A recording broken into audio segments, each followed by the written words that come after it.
Hey everyone, this is Robert Jackson, and thank you for tuning in to the podcast. Today we're going to be chatting with somebody who's been in showbiz for a very long time. Their resume, it's if I just describe their resume, it's going to take me like 5 minutes in a nut, like right then and there.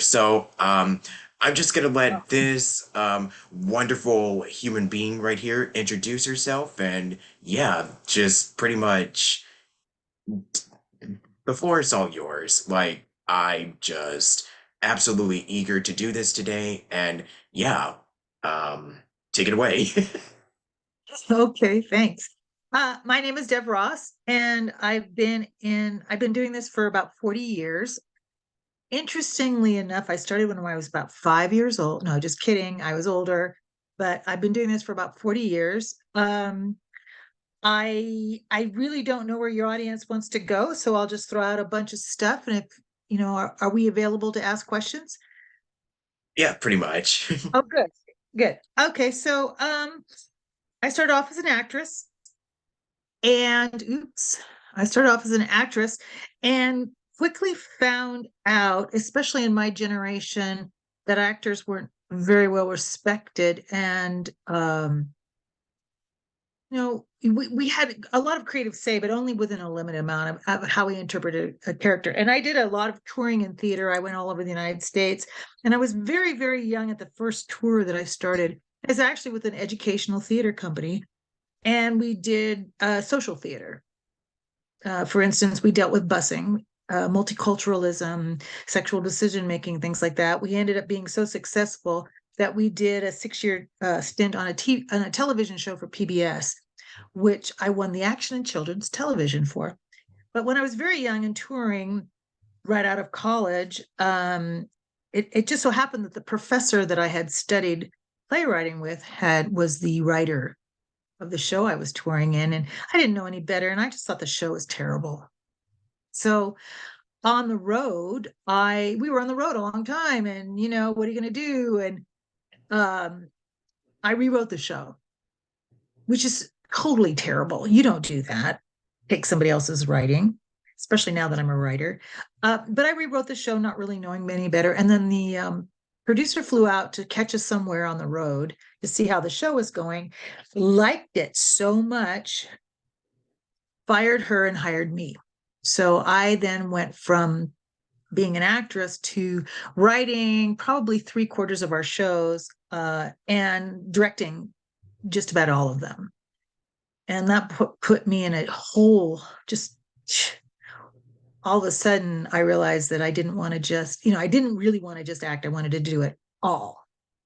And again, at that time, it was pretty difficult for a woman to do that stuff. I unfortunately, even after our very successful TV show covers on Time Magazine, I mean not Time Magazine, but back then when we had the TV Guide, many covers of TV Guide, um, our producer got in trouble, was jailed, went in prison actually, and the company fell, just folded. And at that point, I was the ripe old age of close to 30. And going out there now in the world at 30 and being a woman was very, very difficult. I went to work for Jane Fonda, thank goodness, and she taught me how to read scripts and be a script analyst. So I worked for her a number of years, reading scripts after script after script and going, just like I did early on, going, God, this is shit. Can I say shit? Is that okay? Anyways, I said, this is really terrible. Come on, guys, you can write better than this.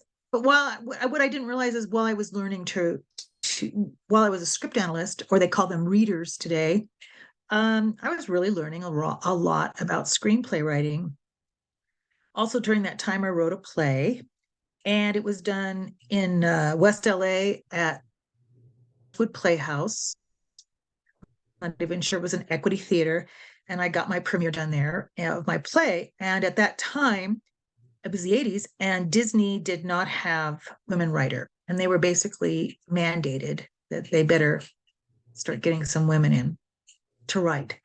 So I lucked out. I had just won a playwriting award, and my agent gets a call from Disney and they want to talk to me, and I go in. I know nothing about writing for animation. I mean, zero zilch, nothing. But they hired me, and I lost 17 pounds in the first 2 weeks. So I was so stressed out. But I ended up working for, the Disney Afternoon, all the iconic shows, Darkwing Duck, Tailspin, uh, Rescue Rangers, Little Mermaid. Not so iconic was Bonkers, but gee, what else? All those shows in the Disney Afternoon, and not even realizing at the time how fortunate I was, and working with some of the best artists and directors. And I didn't even get how lucky I was. I was the first woman at first. They treated me horribly. Some of the tricks they played on me, the other Disney writers were probably a little pornographic, so I won't talk about them, but they were pretty mean. They got used to me. I mean, after playing a number of tricks on me, the mildest was taking my shoes and throwing them on the roof. That was the mildest. Went from there um, to really respecting me, and I ended up not only writing but voice directing on Chip 'n Dale Rescue Rangers, which was really a blast. Worked with some great people, including Jim Cummings, who's still working prolifically today. And then I I was pushing, like, I was there for a while, and I was pushing 40, and they were saying things to me like ageism was alive and well, and they were saying things to me like, gosh, Dev, for what we pay you, we could pay two young writers. And I said, well, go ahead. So they did. And all of a sudden I felt myself relegated to the background and rewriting a lot of the scripts that weren't working from a lot of the younger writers they were trying to bring along. And I was rewriting and rewriting, and I felt, so they started calling me Dr. Dev, the script doctor. And I felt pretty bad about it. Though and back then we didn't really like the sexism that happened to me, the ageism that happened to me. I just didn't, there was no way to report it or make a case out of it. It was just was, you just accepted it. But what I didn't realize is that it was training me in such a good way to take something that wasn't working and make it work. So Disney lent me out to the Universal Studios because they were doing Land Before Time 2. And they were supposed to go into production in 2 weeks, and they did not have a script that worked. So they heard about Dr. Dev, and in 2 weeks I got the script in shape enough to go into production. So that was Land Before Time 2, and then they signed me to do quite a few more. And then they signed me to do Balto 2 Wolf Quest, and I realized, was a big favor. So and then I moved out of LA because I had 4 kids and raising them in LA. And at that time I lived in the barrio. And the shootings and all the drive-bys, and I couldn't let my kids play outside. So my husband was doing a film in Arizona, so we moved to Arizona. It was just supposed to be for a year, and I've been here over 30 years. So it was just supposed to be for a year. So I held on to my Disney job for about a year, and I commuted, and it was way before they will allow you to work at home, which was silly because writers work by themselves anyways, mostly. So they wouldn't let me work at home. So I commuted for over a year. It was just wreaking havoc on my family and my relationship. So I had to buy out of my contract at Disney. And then I just freelanced for Disney and Universal for a number of years. And it's just until the pandemic, because I've been freelancing ever since. I've worked for China and Malaysia. I lived in South Korea for 3 years, working and writing animated films. I've done a lot of different stuff. The pandemic sort of put an end to that. And I have been moving into live action ever since. And I'm working on about 6 live action projects. And that's where I am today, just freelancing. I am 70 years old, which normally you don't tell anybody, but I'm trying to get rid of it, ageism, and I feel more creative and have a stronger ability to write than I ever have. And I just got back from Algodones in Mexico, right when the kidnappings happened. I felt very safe. Los Algodones is a medical destination for Americans. Amazing. We have this huge wall to keep Mexicans out and Hispanics out, and yet Americans flow over the border. That town had 2 to 3,000 people coming over the border every day seeking affordable medical care. So I'm working with two other partners, and we're developing a show, a live action show that will be cross cultural, Hispanic and American, about kind of like a White Lotus, with more likable characters. And that's basically what I'm doing now. I have my script, Cain and Abel, which is about white supremacy that's being shopped. Will Smith had it for 3 months, but finally said no, which was really discouraging. But in my endeavor to do different things after animation, I went to Arkansas and I interviewed the Grand Dragon of the Ku Klux Klan. And some of you young people, that's if you don't know what the Ku Klux Klan is, oh no, but long-term white supremacy cult group. So I had the chance to interview the Grand Dragon, and it was a frightening, terrifying experience. This was about a little over a year ago. Everything he said turned to be prescient. They want to start a race war, and I think you can see versions of that happening today. And so I wrote a movie about it, and that's being shopped right now. And that's it in a nutshell.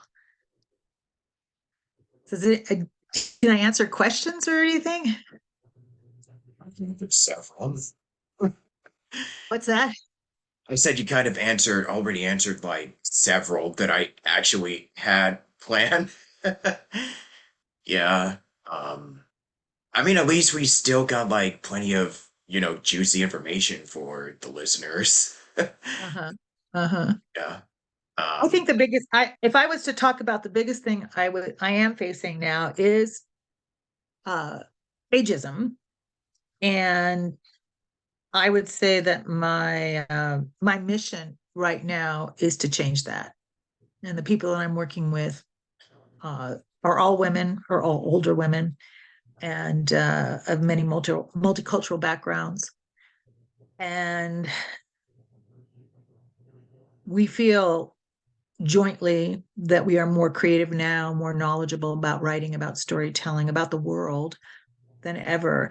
And so we're really fixing to change the paradigm on who gets to work in Hollywood and who doesn't. And the exciting thing is now is that Hollywood is all over the world now. I mean, you look when I was in Korea back 12 years ago, 15 years ago, I was brought in to teach screenwriting as well as write several 3D animation movies, but they wanted to write more American or more international. They were really struggling with the way they told stories. And now you see 15 years later, some of their stuff, Squid Games, Parasite. I mean, these are some of the most popular shows, films, and television shows. And, things just so I was disappointed that I didn't seem to make a dent 15 years ago when I was trying to teach them how to rethink their films. But now you see it happening. So, everything sort of takes time. And I'm hoping that with the women that I'm working with, that we can begin to start the movement of everybody having a longer time in the show in the creative business if they want it. And I do. I'm going to die that way. I'm going to die at my desk. You're going to find my face planted into my computer. I'll be 100, but I'll be writing something new. I think I yeah. am kind of talked out. Oh, I'm sorry. I think I am kind of talked out. So please ask a question, or what did I miss? Okay, sure. Your wish is my command. So, um, yeah, what to start? So I guess like when you were a kid, as a child, you knew that you wanted to be an actress. So what kind of what inspired you? Like, what was the turning point Oh, where it's just like, oh, I think I kind of want to do this? good question. Well, I started off wanting to be a puppeteer. So I built puppets in my neighborhood. I was just a little girl. And I would make puppets, everything from paper bag puppets to I sewed them out of material. I learned how to make plaster Paris heads with moving arms and legs. And I would every Saturday put on a puppet show for my community. And I would charge everybody a penny, and it was in my backyard.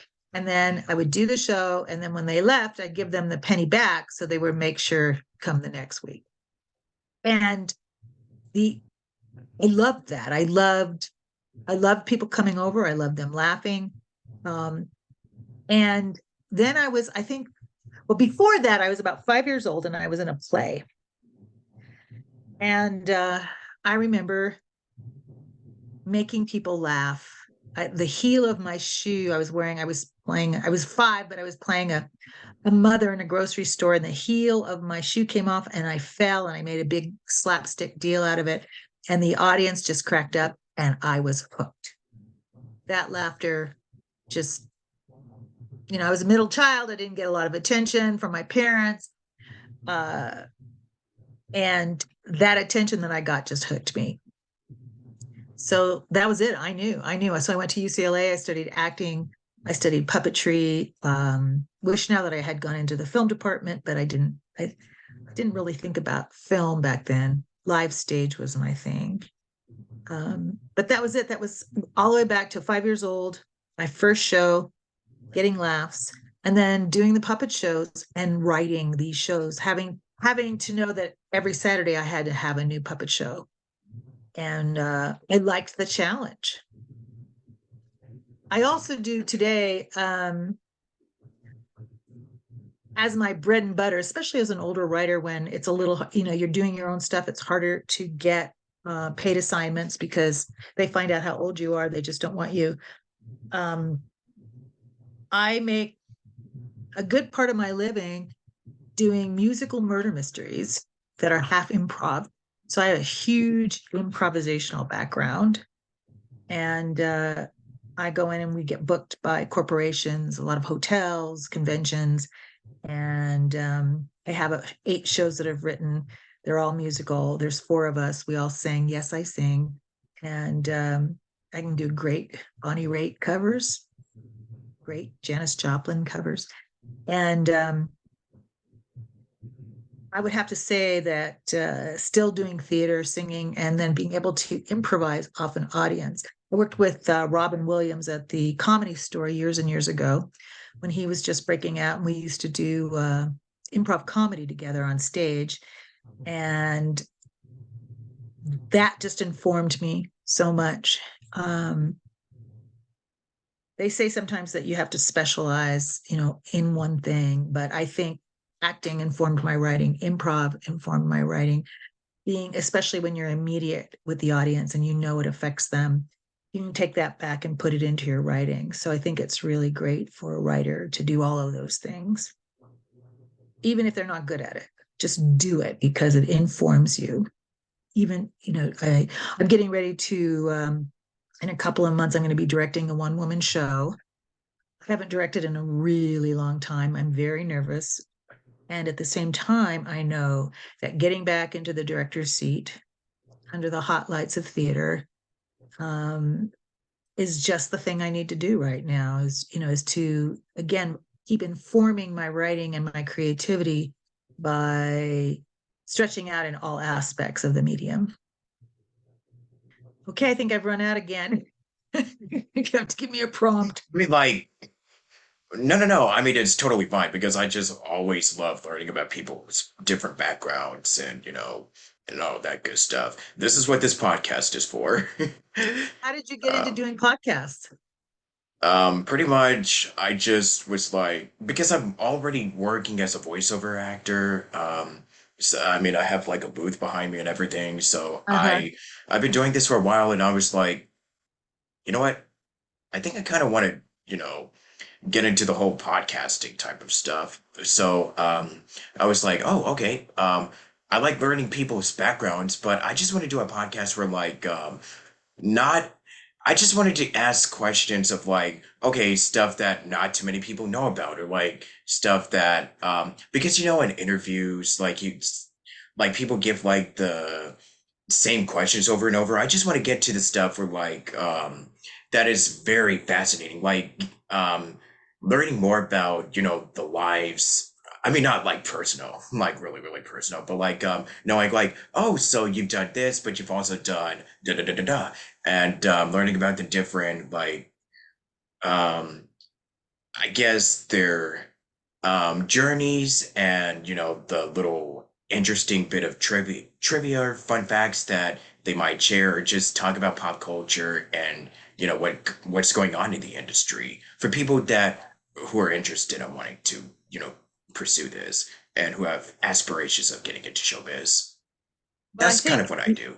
Yeah. yeah, and I think that the last thing that you said is something I'd like to speak to, is because I'm really envious of younger artists at this point, because the barriers that I had as a woman, the barriers that people of color had, certainly, uh,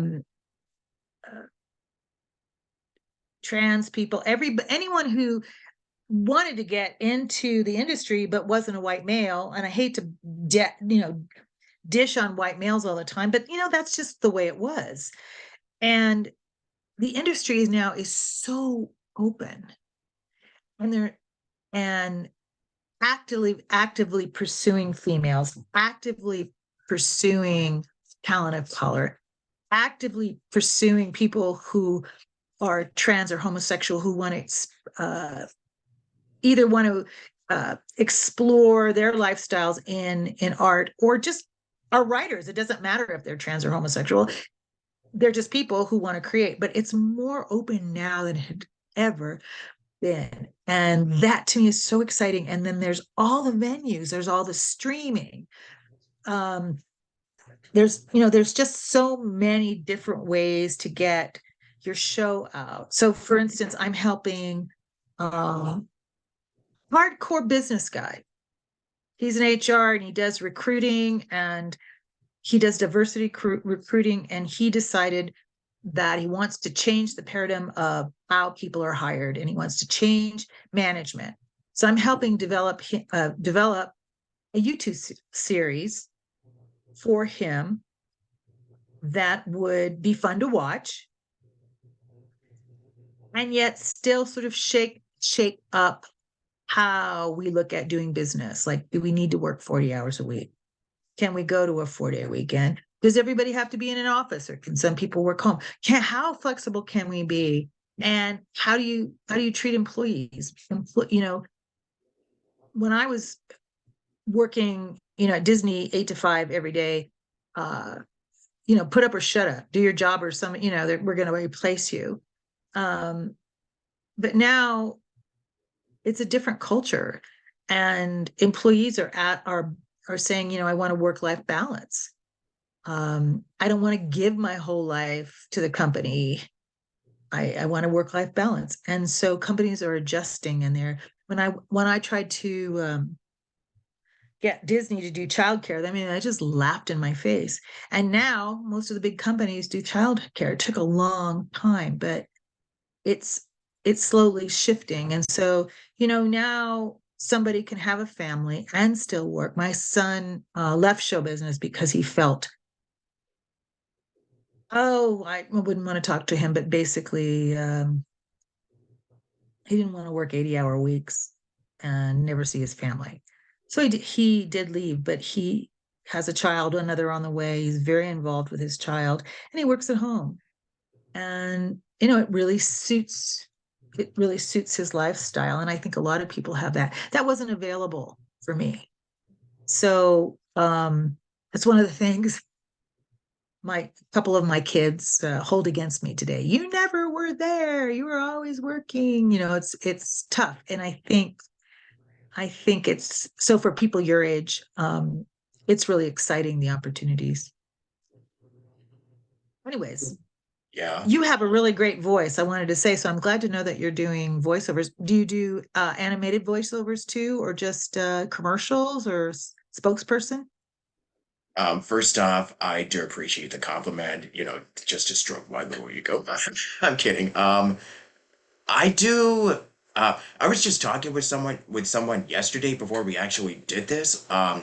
So I was just telling them that I do like animated, like I've done VO for like a video game, and for like that just came out on like this new Nintendo Switch here. I know it should be coming out relatively soon. Like stuff that you find for like online, like visual like novels or audio drama or whatever is going on these days. And I've been wanting to get more into promo and commercials and stuff, um, like the narration and yeah, just pretty much. Just I'm just kind of rambling on, No, no, it's which interesting is what I because you do. do. Because see, when I was I'm complimenting your voice because when I was at Disney, they knew I had an acting background and they said, go out and cultivate new voice talent. And people like you, I'd go up to and go, okay, why don't you put a reel together for me? Let me hear what you can do. And I was really lucky. I got to bring in a lot of new voice talent that might not have had a chance because it can be very closed. But again, it's so much open now, more open than it has ever been. So that's why I noticed you have you have a great speaking voice, and your timbre is really deep and nice. I mean, the perks of a morning voice, I guess. What's that? I mean, the perks of a morning type of, when you Yeah, wake up, you kind of have that, that deepness, the bassiness yeah, in your, yeah, yeah, yeah, yeah. yeah. Well, you have it in spades. So who's your audience? Who's out there? I like to cater this for like all ages. I mean, sometimes it can get a little PG-13-ish, so that's why I was like, for the podcast, it's mostly for like all audiences. Like, I'm not sure if Mhm. there's like any like risque or inappropriate stuff that we've said. I might have, like me or another guest has said in the past. Lord forbid, but that's why I'm just kind of like, okay, we could just talk about whatever and just, passionately or, like critique stuff because that's what I do. Like, I just passionately praise something as well as passionately, critique something. So, Mhm. yeah, I think I mean, sometimes I do like vlogs where I talk about shows or like a video game or like, movies. It's pretty much like a jack of all trades, I guess. Mhm. Yeah, Mhm. that's what I would describe. Yeah. Oh, that's cool. That's cool. I'm not a game player. Uh, Yeah. doesn't, yeah, I worked for EA briefly, that big game company in Oh yeah. Silicon I'm Valley. familiar Yeah. with EA. Yeah. Yeah. So I went there and they wanted me to help them make the games. Actually, it's happening now. This is a few years ago, make the games uh have more of a story. And I tried and tried and tried and tried. And it was, and they'd say, oh, Deb, we use so much. Let us show you. And then I would go, well, I don't see any story in there. Oh, yeah, it's there. And I thought, well, maybe a 0.5% of what I pitched is there.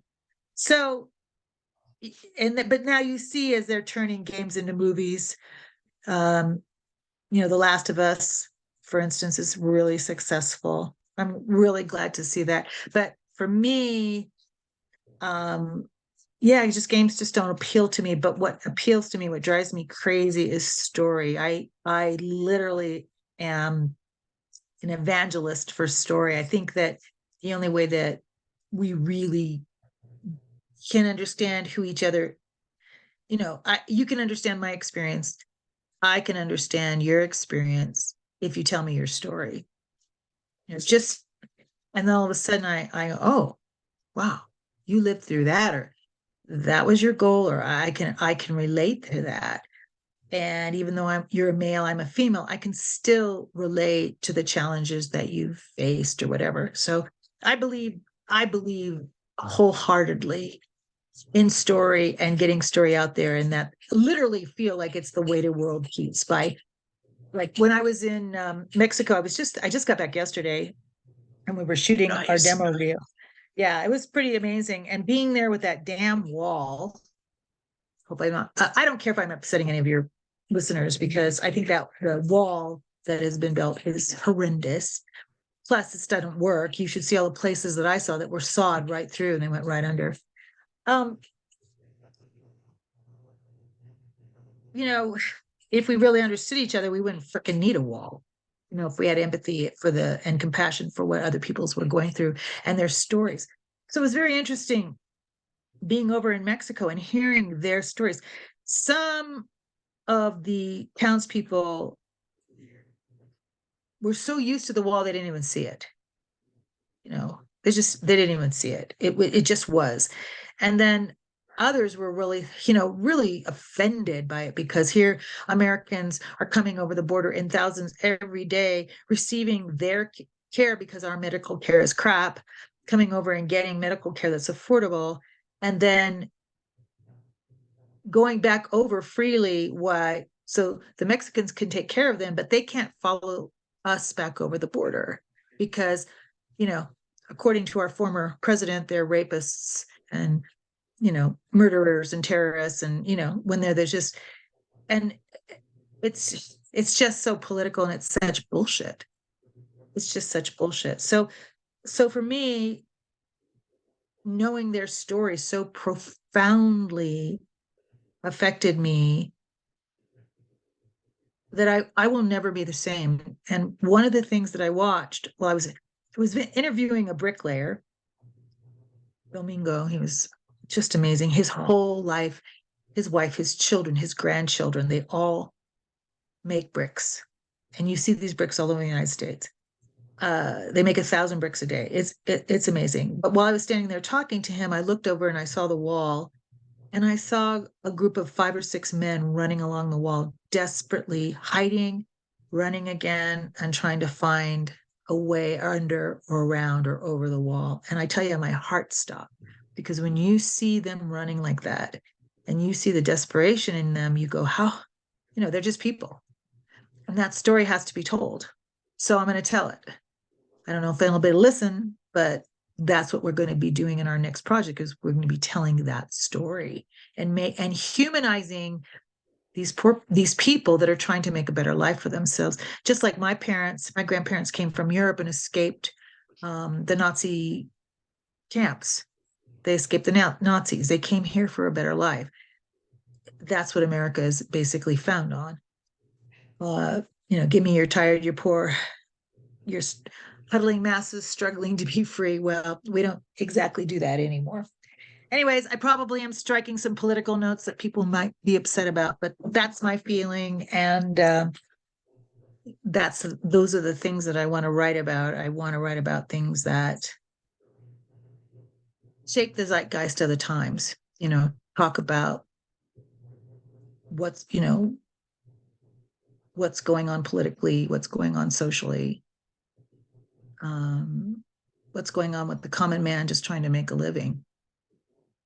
I think it's important to talk about. Like, I usually don't discuss politics on my podcast, but of the rare occasion, like, and I do mean rare, like, if there is something that is kind of like, and it's very, like, you know, troubling, or it's something that it really means a lot to you or for me, I will speak upon it. It's like, if we're like, for instance, I've done a few interviews where we've discussed, like, you know, LGBT rights, and we've discussed like a variety of other topics that is going on, you know, with society. And I can't speak upon every individual who is you know, if they're out there struggling with, you know, getting their voices heard, or they just wanted to have justice and peace and just set things right with what's, you know, currently going on, not just in the United States, but across the world. I can't speak on anyone, not my place or time, but I will be, I am always willing to listen to other people's voices, hear them, and just share their, you know, and being an open mind, like that's another thing that is, very, important for me. Is like, listening to other people's experiences and, hearing them, like, share what is, um, you know, the grief or the heartaches that they've gone through. Like, for instance, you were just talking about, like, ageism and the sexism, which, unfortunately, it really does happen, um, in Hollywood. So, I mean, it's not even an open secret. I mean, I know that that's been something that's been going on for like, centuries, decades. So Yes. it's something that is like, I mean, yeah, I know that it is starting to become a lot more, prevalent like these last few years. I mean, I know it's always been a case, but in the times of social media, it's, what's been going on for decades is now, it's finally being put out in the open. Like, um, not just with, what's been going on with the animation studios, like, with the layoffs and stuff, which is, heartbreaking. I mean, it's just kind of like, I'm not going to go into details of what's been going on there, but yeah, just a bunch of other issues that have, you know, I mean, I will say that social media, here's my take on it. It's both a blessing and it's also a curse. Like, there's a yin and a yang for I agree. everything. I think social Yeah. media can bring the best. It's brought a lot of good, but it's also definitely brought the worst out of people, let me tell you. And that is all I'm going to say about it. That's my piece. And that is pretty much what I'm standing on. So, yep, Well, I agree. that's my political piece. Yeah. Well, I happen to be very political. Um, I I can't I would like to be less political and pull away and not pay attention. It's just, you have to be true to It's yourself. hard, yeah. And it's just not me. I'm still grappling with my feelings. When I was standing at the border, and I'm telling you, by 11 o'clock in the afternoon, the line to get back from Mexico over into the United States is winding around blocks. There's so many people. And so we were there, I was there with my crew, shooting people. I got to interview Carmen. She was a vendor. She makes candy and sells it out of a baby stroller. Uh, just the happiest, a beautiful, beautiful woman. And she's been doing it for 25 years, has never missed a day at the border. And so, just so many stories to tell, and so gracious. And we'd give a lot of them just give her stuff away too, if it was children or what. And it was wonderful candies that she made from scratch, she and her husband. So I look up over her shoulder, and there's a couple older. She's wearing a bright pink MAGA hat, Trump MAGA hat, and he's wearing a bright red. Uh, they call it Christian liberalism now, which is, they want, and it was for Trump. It was a Trump hat, but it's also, this particular, the Christian liberals believe that, there's Christian liberals, and then there's Christians illiberals who believe